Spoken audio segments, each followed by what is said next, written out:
Hey, aloha and good evening. My name is Tom Cook. I'm the Maui County Council rep from South Maui. It's my pleasure to be able to introduce U.S. Representative Jill Tokuda, a true friend of Maui, a friend of Maui County Council. Got to visit with Jill last week in Washington, D.C. It was the first time for me and for some of our other council representatives that went, and I was just so impressed in general, but especially with her. So let's all listen to what Jill has to say, and here she is.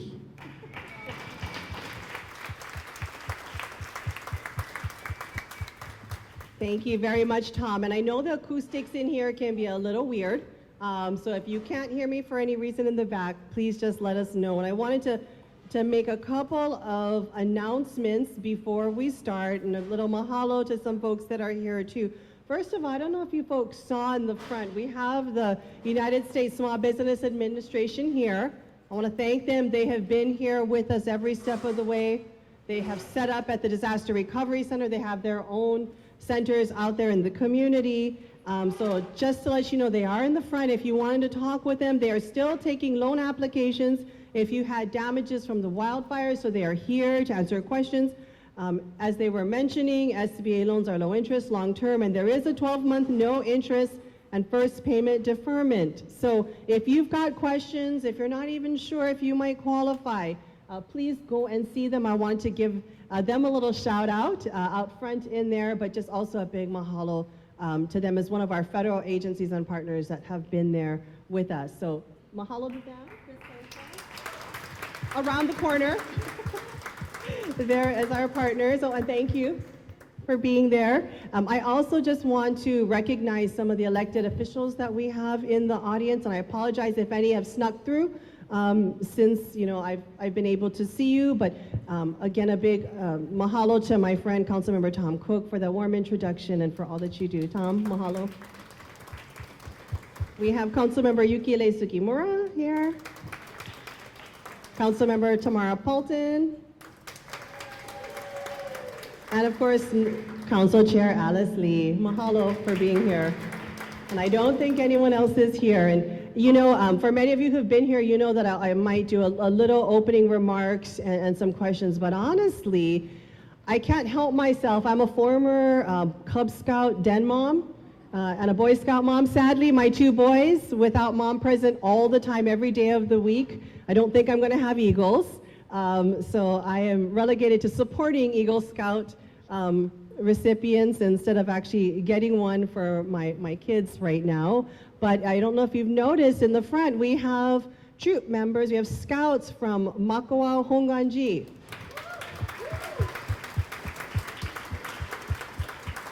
So a little indulgence here. I know that they're here as part of their requirements to be able to earn some badges and all these different things. But I want to put them on the hot spot if you don't mind. I'm not sure if I'm allowed to move this microphone or, okay, Ben here, he holds the microphone, he's got the part. But I did ask them, I said, look, before we all go into question and answers, I want to give them a chance to be able to answer a question or two, if they have any, because again, these are our future leaders. When we're all retired or we're gone, these are the ones who will be leading our state, our nation, our world. So no pressure, troop members, but as you're really going to earn your stripes here, your badges here today. Would anyone like to ask a question while we're here? And if you could say your name and maybe your grade and what school you go to as well.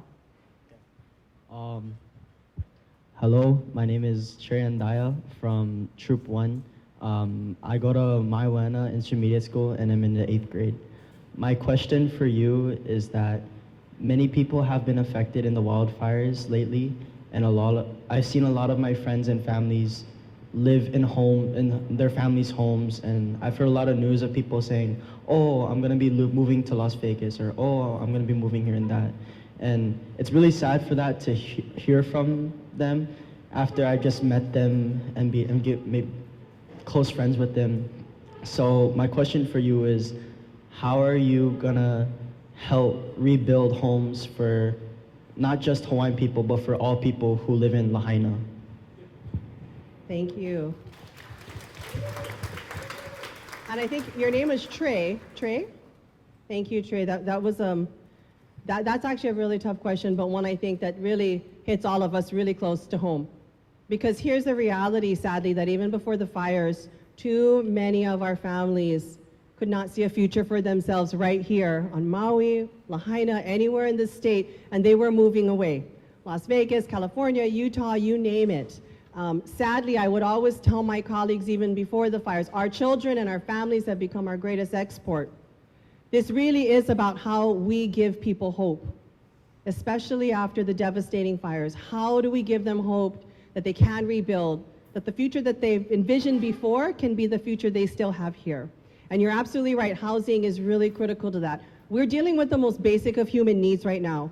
How do we give people the stability of shelter? Not just a house, but a home, a place where they can raise their families, they can take care of their children. How can we make sure that people can put food on the table? Really, again, start to go back to work, all of these different things, but housing is so critically important, and that's why, especially from the federal perspective, it is about how we get shovels in the ground to make sure that we're building more permanent housing and infrastructure, because that's really what we need right now. I don't care where we build it on this island. There will be people who will need housing and need to move into it. And it's really sad to hear that, especially at your young age, you have friends that are thinking of, their families are thinking about moving away. I have two teenage boys, 14 and 15 and a half, very similar in age to what you are right now. And many of their friends, they play with on the computer. Their friends were with them in elementary school, and now too many of them are actually in Las Vegas or other parts of the country as well because their families couldn't make it here. So we've got to make sure that we invest in housing that people need. I don't even talk about affordable housing anymore. I'm talking about housing people can afford. And we're talking about young families that are starting out. We're talking about seniors that need a little bit more assistance in their daily lives, workforce housing as well. That is absolutely critical that we take care of that housing need. And so while there's been a lot of talk about subsidies and all these other things, we need shovels in the ground that's actually going to build units that your friends' families can move into. Because we know that the rebuilding process of homes in Lahaina and West Maui are going to take time. It's not going to happen overnight. And so in the meantime, how can we give people stable housing that they can continue to raise their families in, they can go to school nearby in the communities that they love, and that they can really start to look at where they're going to be able to rebuild their lives and their homes. And so, I really appreciate that particular question, and I promise you, as the mother of two boys, and I worry that my kids will not be here to raise their own families, housing is a crisis. We are in a housing crisis right now across our state. And I hope that perhaps what we do in Maui to really start to rebuild our stock of housing here, focusing on local families that are going to be able to stay here and live here, we can do that as well for the rest of our islands. So thank you for that. And I really hope that not too many of your friends that are at school, start to move away. And if they do, let's give them a way to come back home to. Thank you. Any other questions from the troop? No? Well, one more?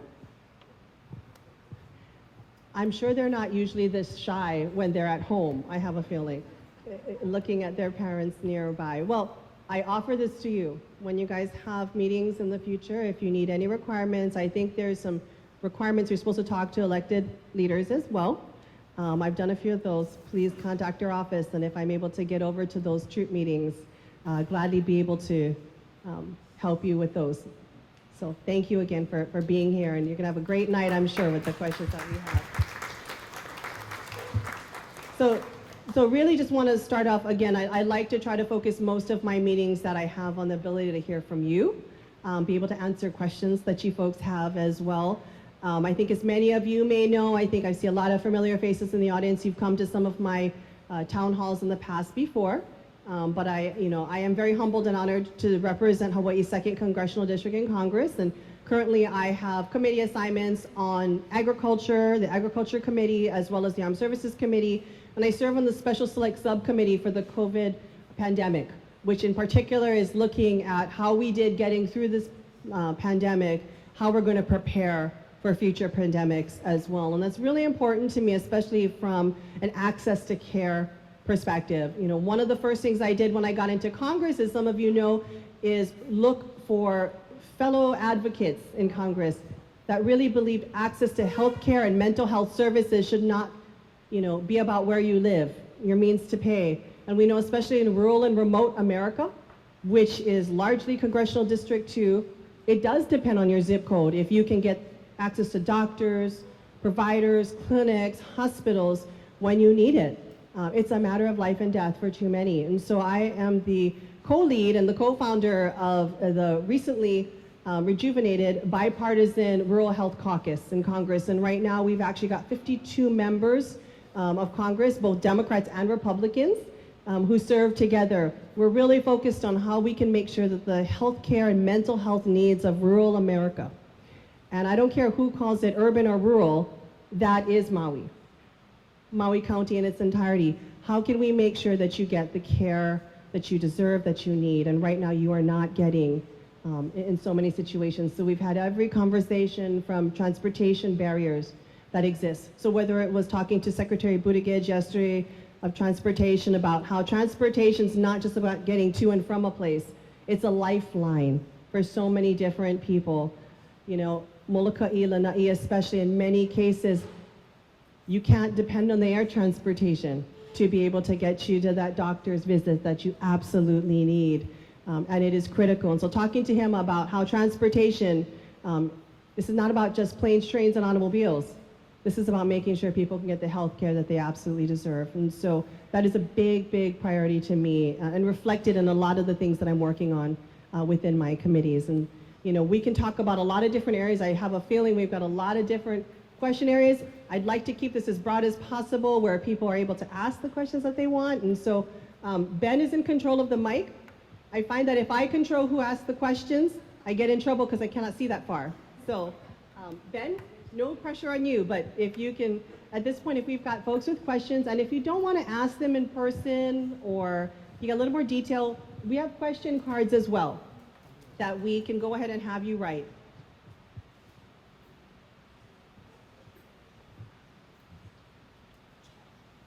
Aloha, Representative Tokuda and everybody. My name's Alicia. I am aware that, as you just stated, access to health care is an important issue to you, as it is to all of us, I'm sure. If so, then you surely are like me in feeling absolutely sick to your stomach for the last 4 months, as the U.S. has armed Israel and continues to support them with no red lines as they systematically, ethnically cleanse the population through forced displacement and merciless bombardment, with 70% of those killed being women and children. As a mother to 3 and a postpartum care provider and doula that supports mothers who are pregnant, birthing, and new parents, it's quite unfathomable to me the torture that families, mothers, children in Gaza are enduring at the hands of Israel's cruel military slaughter. As I offer families massage and fancy teas for postpartum support here, families in the north of Gaza are eating grass and animal feed and living in rain-soaked tents. According to UNICEF, 90% of children under 2 and pregnant or breastfeeding mothers in Gaza are facing severe food poverty. Mothers are not able to produce milk for their newborns because of starvation, and mothers cannot even secure formula for their newborns. The world has seen very clearly with our own eyes, this is not a war on Hamas, this is a war on women and children. As I stand here before you today, Israel is intentionally starving newborns and premature infants as they refuse to let in humanitarian aid to Gaza. There's no milk for babies to drink as Israel systematically besieges every hospital left in Gaza. Over 13,000 children have had to be buried by their mothers, and now 17,000 children have to live without parents. They're orphaned. Many will live the rest of their lives as amputees. It would take 500 years to rehabilitate all of these injured children. What echoes of terror are being rippled across our world? How can anyone feel safe in this global environment? Hospitals have been turned into places of death instead of health and care. There's no access to health care at all in Gaza. How is this being allowed to happen? We have blood on our hands if we continue to stay silent and enable this to happen. so long as we shrug and allow more weapons to crush the baby's bones, so long as we stop funding UNRWA, twiddle our thumbs as 1,000 aid trucks stay gridlocked at the Rafah, Egypt border, we have blood on our hands. This issue is the #1 issue of our time. If you care about access to health care, I assume you care about the 300% increase in miscarriages that women in Gaza face as they endure trauma and terror day in and day out for over 4 months. They must undergo C-sections without anesthesia or escape death and snipers after giving birth by walking just hours after giving birth. Or women have been executed and bulldozed by the IDF while in labor as they carry white flags and try to seek medical care. This is the harsh reality. Our minds and hearts cannot handle this level of terror. Humanity is crying out for our representatives to stand up for the innocent, to defend the rights of women and children as we witness a Palestinian Holocaust. We're crying out to you, Representative Tokuda, as I have called your office over and over for the past 140 days of this U.S. taxpayer-funded genocide. Please demand a permanent and lasting ceasefire, stand up for justice and humanity, and demand the U.S. stop arming Israel with weapons to commit these atrocious crimes. We do not consent. My question for you is one you may want to think about for a while. I don't necessarily expect you to answer it now, but how can you speak for and represent us in Washington, D.C. on this issue? What stand can you make so that you are a force of good, a force of justice, and a force for change in this world? How can you be the voice for those innocents in Gaza who have no one to speak for them? How can we together end this state-sponsored torture and terror against women and children? Thank you for sharing that. Alicia, right? I think, Alicia, thank you. And I think we've met before talking about midwifery and doulas at one point in the past, potentially, as I recall when I supported those legislations. This is an absolute, there's no words. And I know there's cameras on me right now looking to see what words I use, but I will tell you that yes, as a mother, as a human being, what we are seeing right now, there are no words. There are no words that will adequately describe the pain, the suffering, the unacceptability of indiscriminate bombings, the torture, the pain, the death. There's no words enough that can explain the horror that we're seeing. I don't think that in many cases, and I think, you know, there's a lot of questions, and thank you for calling our offices, but I don't actually think we're that far apart on where we are on this issue. You've asked me the question, what have we done? Well, I made sure with my one little vote I have out of 435 in a very slim majority situation, as most of you know, that I will not support aid that does not have any humanitarian aid, any aid package at all, to support the Indo-Pacific and the threats that are right at our door, Ukraine, that threatens our entire world in many ways. I would not support any aid package that did not include humanitarian aid. Voted against that. Not support, have a no vote right there for any unilateral aid just to Israel. You've seen that in the Congress as we voted no.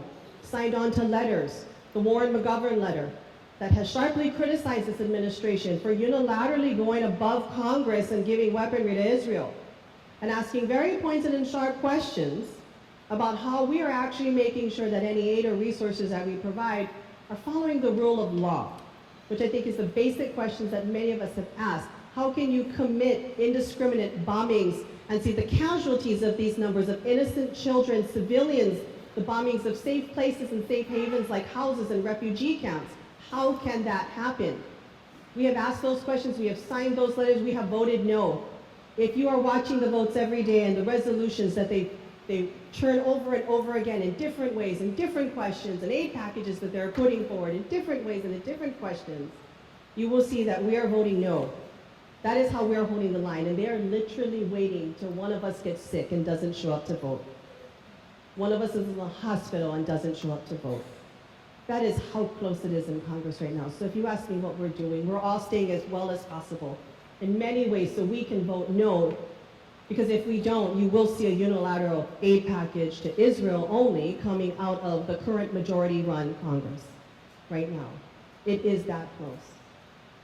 So I agree with you that this absolutely has to stop. Peace has to be the end to the death of children, innocent civilians, That has to happen. That is what we all want. I don't think we are at all far apart on this particular issue. And while I know it will not suffice to some in terms of my response, voting no to make sure that first and foremost to me, of any dollars going out of this country that isn't going to Lahaina, that isn't going to make sure that our children have food on the table and our kids have access to public education, housing that can keep our families here, all of these different things. First and foremost, that aid must be humanitarian aid. And we have to make sure that there is a pause to make sure that there is a way for it to safely get in there so the people who need it can get basic medical care, water, food, all of these things that right now are leading to, sadly, death. And so I thank you, all of you. I know there's many of you in here that are here for this particular issue. And I thank you for calling our office and for sharing that for me. And I assure you that what I am doing is voting no on a lot of things that are coming across the floor of Congress right now that would not get the help to Gaza that is absolutely necessary, would not allow us to provide humanitarian aid. And we are asking those questions, and we are pushing back on the fact that we do have U.S. arms going to Israel without the consent or the questioning or the demanding of conditioning of Congress. And we have put that to the administration as well. So these are very tenuous times, difficult times we find ourselves in. But like you as a mother, and I see your little one with you right now, some other 2 boys, absolutely. When I look at these numbers, I see my sons as well. And that is why we have to stand very firm on our votes and demand, especially first and foremost, humanitarian aid. We have to demand an end to this killing, this indiscriminate bombing and killing. And I thank you all for your words. Right now, I want action. I want action that's actually going to save lives. I want action that's going to get aid into Gaza. We can use, and I will continue to vote no thank you, but I will tell you something, and I know words matter, and I know this is being videotaped on multiple different fronts, but beyond that, let's think about how we're treating each other, and first and foremost, let's get action done to actually save lives. I'm looking for action, just like we need to help Lahaina right now. So thank you so much for that, and I would appreciate just some understanding. There are many people in this room, and I know there's a lot of questions, and I'm not saying one question is more important than the other, but I humbly would ask that we be able to ask some different questions so that we're able to really address the issues that you came here to be able to get addressed. So mahalo again for all of you and your passion, your advocacy, and please know, I'm right there beside you more than you realize. So thank you. Dan, you have the tough part. Yeah. Okay. Hi, Justin. Hi. Thank you. My name is Justin Huey. And I really want to thank you for coming here and being willing to speak in a town hall setting, because I've asked the governor to do that ever since my school burned down at King Kamehameha III, and that's yet to happen. So thank you for showing up. But what I was wondering if you could do me a kindness, because I have some concerns. I don't understand that during the first recess of Congress, you decided to take a $30,000 trip paid for by Netanyahu, all expense paid vacation, and you made APEC video about the concerns about children from Israel. So we've had congressional representation on 2 different sides of the coin. One, Patsy Mink, and the other, Tulsi Gabbard. Tulsi decided to skip the Women's March to promote Assad's bombing of schools. Patsy Mink would be leading the ceasefire agreement while trying to end military aid to Israel. So I'm trying to figure out what side you're on. I'm on the Democratic Party of Hawaii State Central Committee, and we passed a ceasefire agreement resolution which 0 congressional reps signed on in agreement, and only 1 answered no, which was Ed Case. You are in the Progressive Caucus, and a clear majority supports the ceasefire. 50% of the people in Gaza are children. So what I want to know is, can you make a video saying you support the ceasefire because the children don't deserve to be murdered? I mean, we don't really need this as Democrats. We're fighting fascism. We're fighting fascism at the polls. End of democracy. And the youth aren't going to show up unless you fix this. Thank you.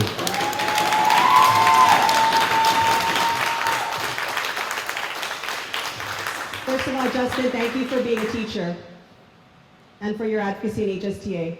I'm a proud public school graduate.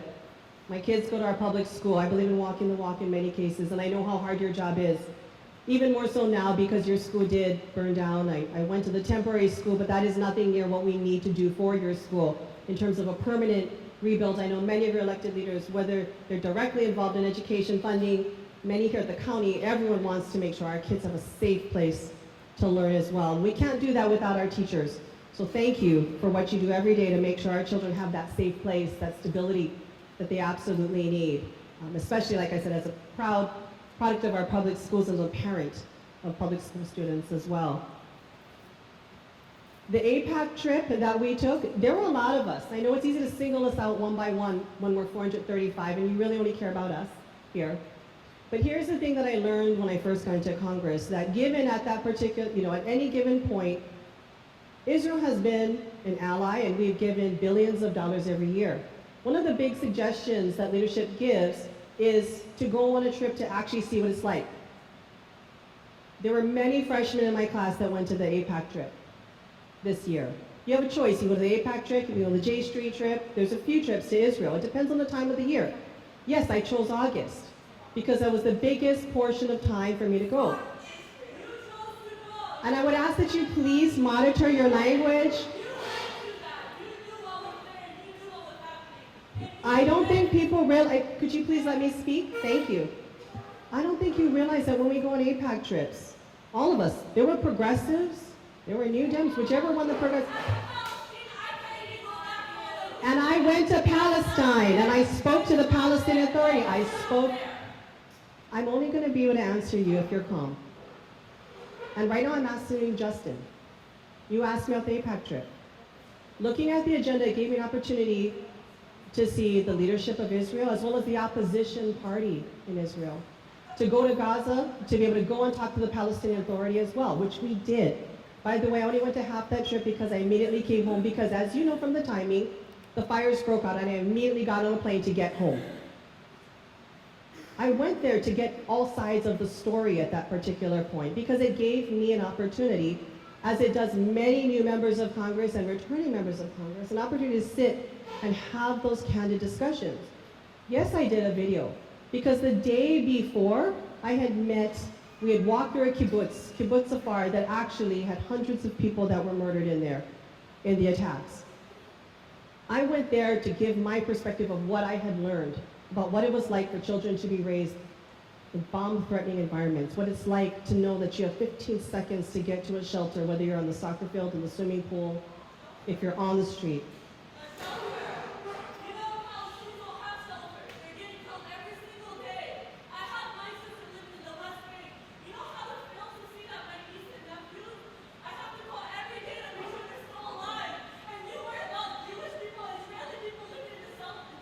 I'm telling you where I was at that point in August of 2023. You're right, I don't know what it's like to have a loved one in a war zone. Please, I'd like you to respect the dignity and the civility of this conversation, and I assure you, that's not easy for me to do as well. But given that we have a number of people here who have come from different interests, Justin, you and I can have a personal conversation about this and my rationale, but I am telling you why, whether you all accept it or not, why I went there to get an opinion, to be able to go to all sides, because they don't come to us, to be able to go to all sides and really understand that relationship and see the Palestinian and the Israeli side, and not just leadership of the opposition party as well, within the Israeli government at that time, to really learn and understand that. And I don't expect you to in any way understand why I made that decision or anyone else from Congress makes that decision every year when they go on these trips. I don't expect you to understand it, but I will tell you that it was to better understand the relationship and to hear all sides. So thank you very much. We'll continue that conversation. I would humbly ask at this point, because I respect everyone's time. I know there's so many people here who want to ask questions about Israel Gaza, but I know there's a lot of other people here to ask other questions as well. Other questions. So please, if you can respect that, I would love to be able to make sure that we get to that as well. Thank you. And please, the swearing and everything, we do have a lot of different individuals in this room that I want to be mindful of. Good evening. Thank you so much for coming to Maui and listening to everyone's concerns. There obviously are a lot. In regards to the fires in West Maui, housing is at a crisis level. And like Trey brought up, every single day a local family is moving away. And that doesn't just affect our community and our residents. That also affects all of the businesses because, you know, without homes, there is no workforce. And within 2 weeks after the fire, there is a housing development in West Maui called Pulelehua. And the home builder there reached out and asked how he could help the community. And his project was for 800 units. They had already broken ground like 6 months before that. And it was a 800 unit project, 50-50 affordable and market rate. He said, I want to help the West Maui community. How can I help? He was told, we need a place for the school. He said, please, how many acres do you need? He gave it to the DOE for $1 a year lease. He then said, housing, I know you need housing. If you want to increase the density, I could build up to 1,400. I'll switch the whole project from not market and affordable to all affordable. We sit here 6 months later without support needed support for that project. And the county just went before the state Senate WAM committee and said that 87% of those that were displaced are renters. So while we want to rebuild Lahaina as quickly as possible, fully support that. And all of those homeowners, it's so very important. But think about those 87% of renters that have no guarantee that they're going to be able to even, one, afford the rents of those homes that are rebuilt. They have no guarantee that where they were renting, that they'll even be able to have that. So you have 87% of those displaced that are facing homelessness. And our beach parks are filled with houseless, our parking lots are filled with houseless, our beaches are filled with houseless. And the FEMA cliff is coming. And the government seems to be focused on interim housing, while a project that is offering to do whatever they can to serve the West Maui community. And let me tell you, West Maui people want to live in West Maui. That's where their kids are going to school. That's where their jobs are. And they are being forced out of West Maui because the governor and the mayor are saying there's an inventory problem. There isn't an inventory problem. There's a political will. There's a funding problem. There's an infrastructure problem.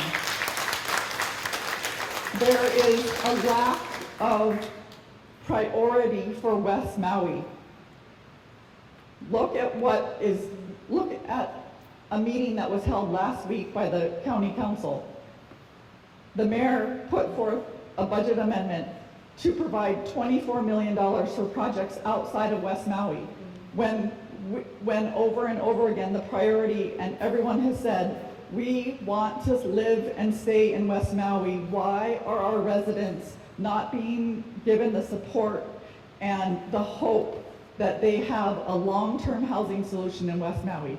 Ask anyone in West Maui, what long-term housing projects are on your horizon? They will tell you there are none because the government is not supporting the housing projects that need the support. And so I'm asking you, is there any way that your office, that you can help advocate for this? Is there any way that you can help at any level? If you want, the council member from West Maui is here. She can share, You don't have to believe me. She's slippers on the ground every day, you know? So I beg you for your help, and I beg you for your advocacy, and please prioritize housing, long-term housing in West Maui. Mahalo. Thank you. Thank you, Kai. By the way, I like that slippers on the ground, so I think I'm going to aim to be like you tomorrow. I agree. We want to live where we want to live. And it was difficult before, and it's even more difficult now. And especially for those who were renting. There's absolutely no guarantee that the units that they were living in will be up for rent again. There's a huge displacement that we have. And these are our families, these are our loved ones, these are our neighbors, our friends that we're talking about. They're just not some nameless, faceless group of individuals that suddenly found themselves out of Lahaina. And so we absolutely need to start looking at that. One of the things, and I'm speaking completely out of school, and probably going to get in trouble with my staff that's around here looking very nervous at me at this moment, is, you know, we've been talking to FEMA about building up more permanent units, temporary units, more permanent units, housing, building things versus offering subsidies to potential renters, right, which you've seen out there. I'm going to see how much actually are in West Maui, our plan for West Maui. We've challenged them to do at least 1,000 units right now, shovels in the ground, build up 1,000 units, because the reality is we're going to need places for people to more permanently live, and it's not sustainable to look at B&B type situations or hotel units. So I'd like to know from them specifically, of the potential inventory of lands, how many of them actually fall within West Maui? And if there aren't that many, how many more can we identify and find potentially to be able to build these particular FEMA units on? I do think it also is incumbent to have a conversation between the CODEL, the governor, and the mayor about where they're prioritizing the build and how these decisions are being made, too. Especially since in many cases, as we go down the line, support for infrastructure funding and whatnot will come from the federal government, too. So in terms of more immediately what I can do, I can really ask FEMA specifically, how are we prioritizing West Maui housing options, both in the temporary, but especially in the longer term. Because there is a cliff coming, you're absolutely right. And I often worry about those federal dollar cliffs that are coming. And our people need to know that we are going to make sure that they're not going to fall off. And they will be able to live in the place that they call home. So I wish I had an easy answer for you or a more silver bullet type of answer. But I will push our federal agencies that have anything to do with housing, whether it's, you know, somewhat permanent, you got to work on the words, right, in order for us to get the funding sometimes, so you know how that is, to looking at more permanent subsidization. To me, I think we also have to look at very innovative things like land trusting. We're going to have to protect the land that we have when people are just worried about if they can pay their mortgage. That is a really out-of-the-box concept, especially when we're talking about government at this particular point. But we have got to look at protecting our most valuable asset, and that is our land. And then when we're able to do that, can we make sure that what we build up, yes, there will be single-family homes, but a lot of it will be ability for people to rent, for a workforce that we need in the surrounding community, and just that will want to be in Lahaina as well. So I thank you for that question, and that call to action on all of us. And like I said, you are very blessed. You have amazing representation here that I know that we need to have even more conversations with, not just when they come to DC or we fly to Maui. But with slippers, all of our slippers on the ground, I think that's how we're going to be able to really address that housing crisis and the potential loss of housing units, rental and otherwise, that we have in Lahaina. We're going to have to make up for it. So thank you, Kai, for that question. Hey, Ben, you can...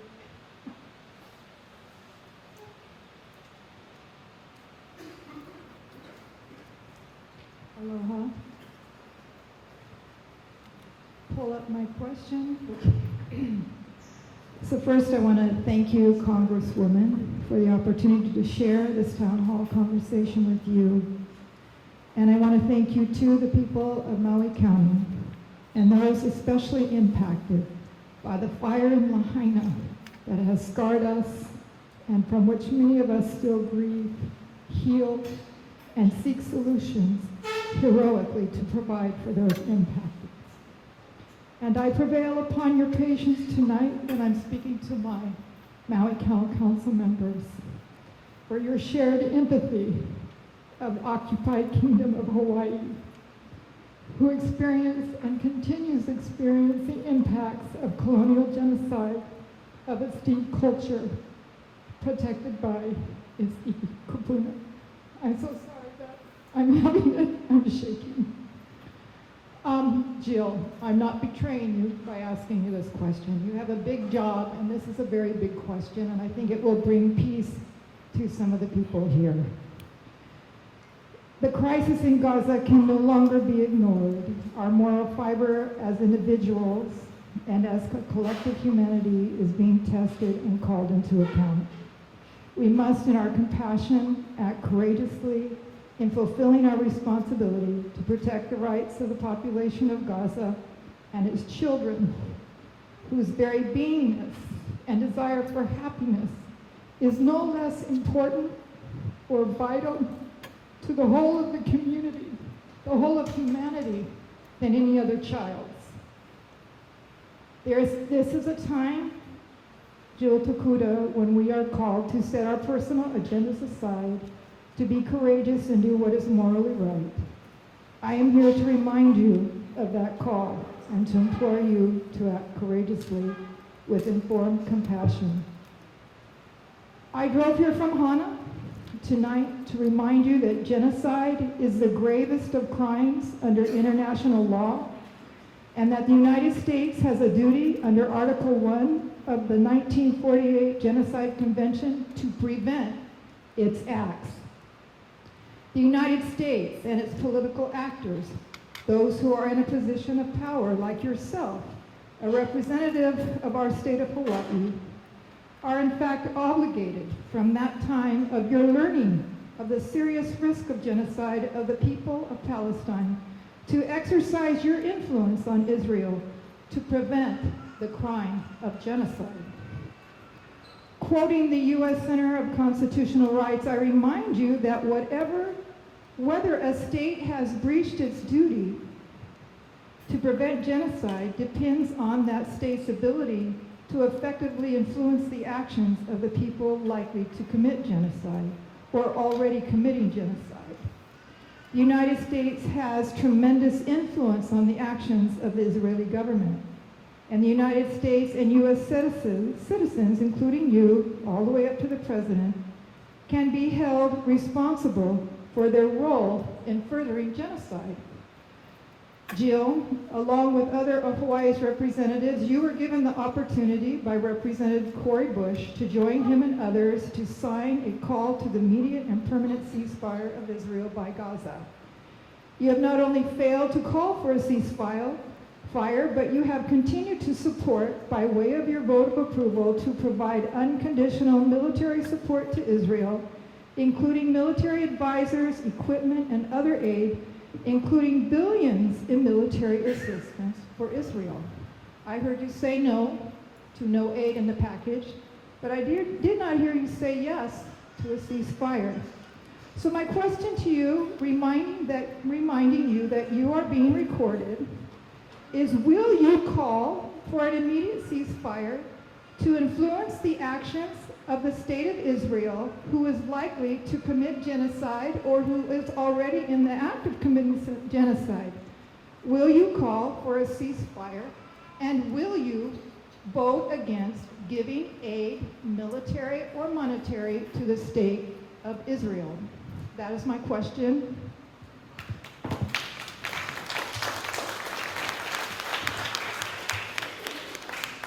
Thank you for that question. And if you will, what I'd like to talk about right now, before I get to that, is what I do when I go to Congress every week and what I am fighting for right now. And as I mentioned, albeit it's not sufficient of an answer to you, I vote no on those bills that do not have humanitarian aid. I vote no on singular packages that would provide aid to Israel.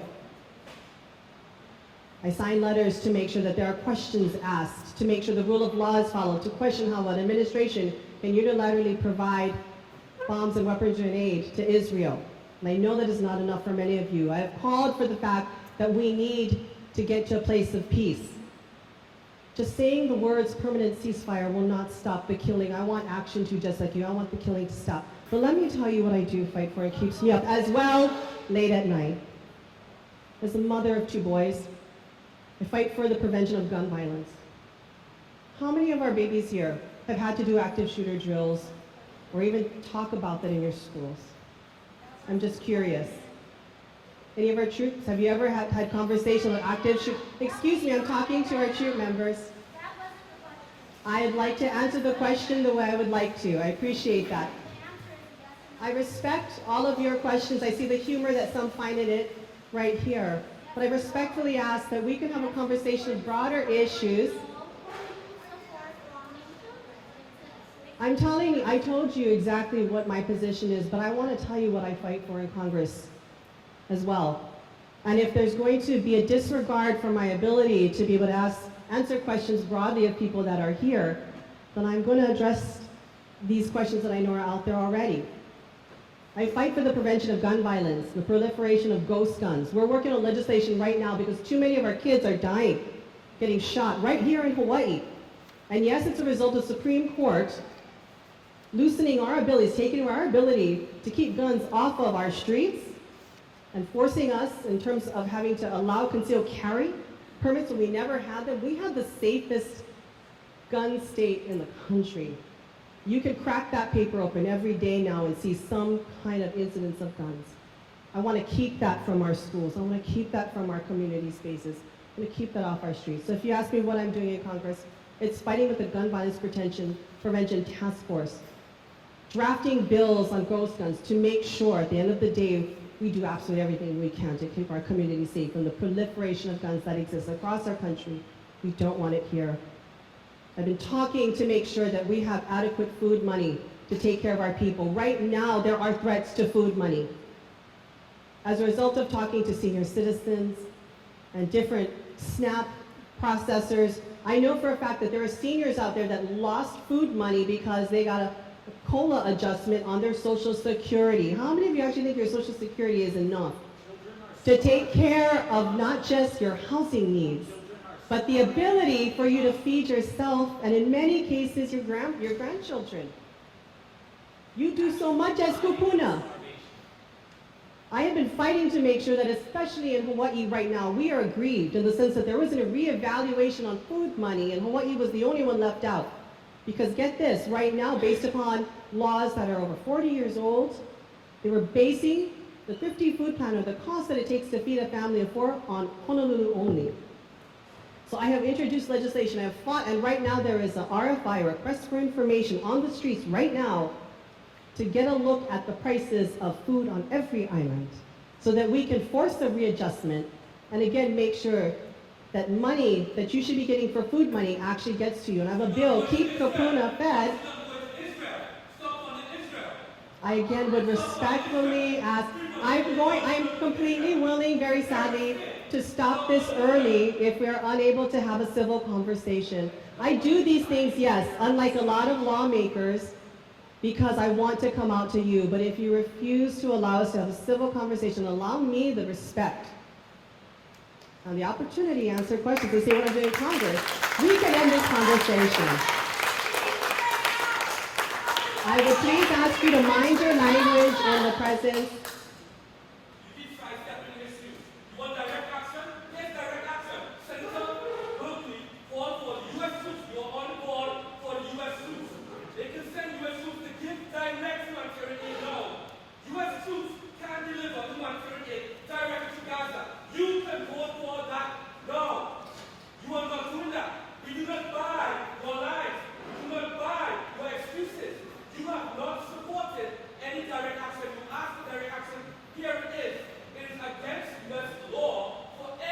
Simply stating permanent ceasefire will not save lives. I will not engage in this conversation.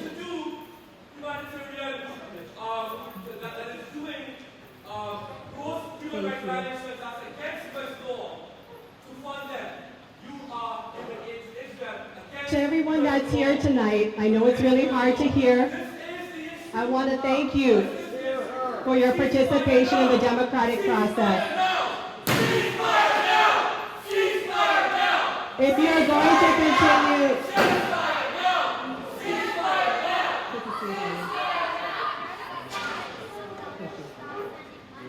Thank you. Thank you. At this point, for the sanctity of civility, I want to thank everyone for coming. But unfortunately, I don't think this is going to be a civil conversation. So.